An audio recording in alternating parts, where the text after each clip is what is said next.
दोस्तों, आज हम लेकर आए हैं ग्लिम्पसेस ऑफ इंडिया पार्ट 4 का सेकंड पार्ट। फर्स्ट पार्ट हमने पिछले पार्ट में बताया था, आज हम देखेंगे सेकंड पार्ट। जो सेकंड पार्ट है वो आपका है Coorg. Short answer type question, बिना देरी किए हुए स्टार्ट करते हैं।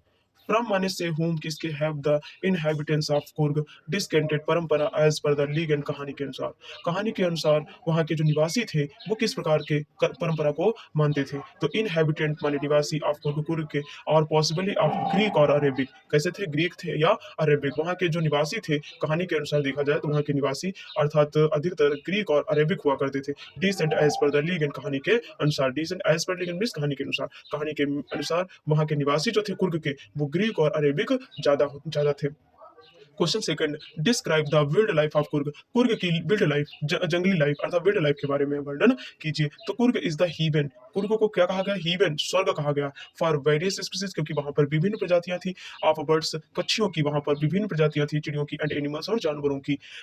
इट आल्सो इंक्लूड्स महासी, और वहाँ की एक सबसे बड़ी चीज थी महासी, जो कि एक मछली है। ए फ्रेश वाटर फिश, जो कि एक ताजे स्वच्छ पानी में रहती थी। Abound in this waters kingfisher, वहाँ की जो किंग फिशर्स होती थी, डाइव फॉर देयर कैच, वहाँ वहाँ उस पानी में गोता लगाती थी। फ्रेश वाटर में बिल्कुल गोता लगाती थी, और वहाँ की जो किंग फिशर थी वो उनको पकड़ती थी। स्क्वेरल्स, और गिलहरियां जो थी, एंड और लंगूर्स, और जो लंगूर्स थे, ड्रॉप गिराते थे पार्टिकुलरली ईटन फ्रूट्स, अध खाए पके हुए फलों को, टू एंजॉय, आनंद लेते थे, राइपल इफेक्ट इन क्लीन वाटर, उस साफ पानी में।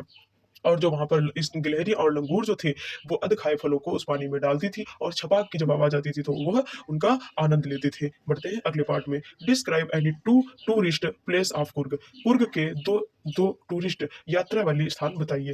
तो the clip of Brahmagiri, Brahmagiri hills. तो सबसे पहला तो है ब्रह्मगिरी हिल्स जो है, ब्रिंग इनटू ए पोनोरेमिक, चित्रकार है, view of the entire mystery landscape of Coorg. सबसे पहले तो ब्रह्मगिरी है, ब्रह्मगिरी की हिल से, पहाड़ी से अगर हम देखें तो वहाँ के जो चित्र नज़ारे, व्यू जो है, वो पूरी लैंडस्केप ऑफ कुर्ग की पूरे लैंडस्केप पूरी धरती पर दिखाई देते हैं। A walk across of the rope, और रस्से के सहारे से ब्रिज पुल को पार करते हैं। लीड्स टू द 64 एकड़, और पूरा ब्रह्म इस लैंड ऑफ निसर्ग धामा। और ब्रह्मगिरी पर्वत जो है वो निसर्ग धामा में कितने ईयर है? 64 ईयर पूरे इसलैंड एरिया में फैला हुआ है। बढ़ते हैं अगले पार्ट में।